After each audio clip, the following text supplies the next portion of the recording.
I, Shen Shu, Oriental Master of Wind, Rain, and Axe Grease, and wielder of the powerful artifact, Sea Burial, set forth on the seas under the inauspicious burning eye of a red comet, an evil augury of things to come. Our quarry was the ship Mordecai, and in it the scourge of all free men and women, the slaving wizard Manus. My companions, Dagram the Mage Slayer, breaker of chains and infamously yet vicious motivator of men, was the captain of our ship, the Starling. Freeman, the cycloptic elf, quiet and resolute, always accompanied by his fierce cutters. Our pursuit through the archipelago took a turn when on the second evening a vast black ship, the Circus, turned us from the hunter to the prey. We could have no chance in single combat, so our every power would be tested to its utmost.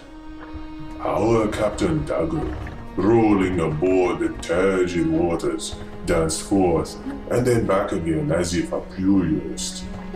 Over days, we closed the difference under cover of darkness and the crags and promontories jutting from the ocean. Dagram chose his moment to strike, a masterful tactician with a fierce counsel, with it issuing wave upon wave of arrows, the fright of which the gods themselves must have intervened, such was their poor reckoning. The evil Banus and his captain rallied quickly, too quickly. The Starling was beset by foul magics in a barrage of lightning and deadly silence, confounding my spells. I hurried aft to escape the silence, so as to account for myself, stopping only to devastate our opponents with bolts from my sturdy crossbow. A darkness hung in my heart, as a suspicion that for all of my talents, perhaps the infamous Banus had a greater magic over us too.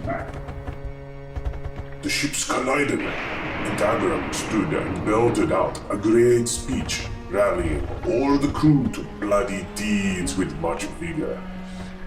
It was at this time that Freeman, in struggling forward with his cutters, was thrown from the ship to certain doom.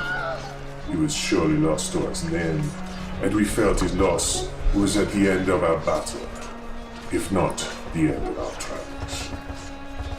As merciless as the seas themselves, the battle wreaked havoc on us, good men dropping like plague to goddess.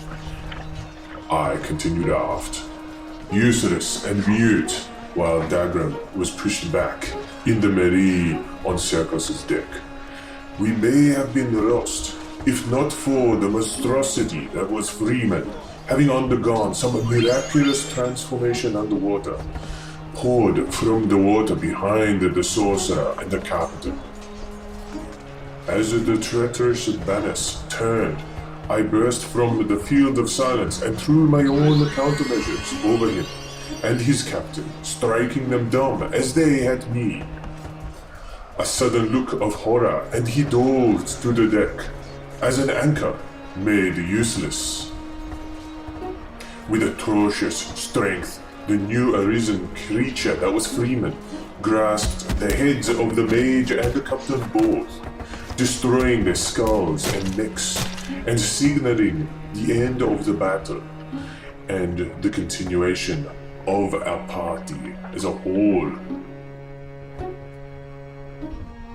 When the great black ship Circus and their hundreds in number finally came into view of this scene of great victory and destruction, they found nothing but a charcoal hull smoking on the waves, the captain's head in Erictus, glazed eyes gazing plaintively at the cloudy skies. I conclude this story of near war and victory with the immortal words of the dread Captain Dagurum. It is hard to steer a ship when you only have a head on a pike.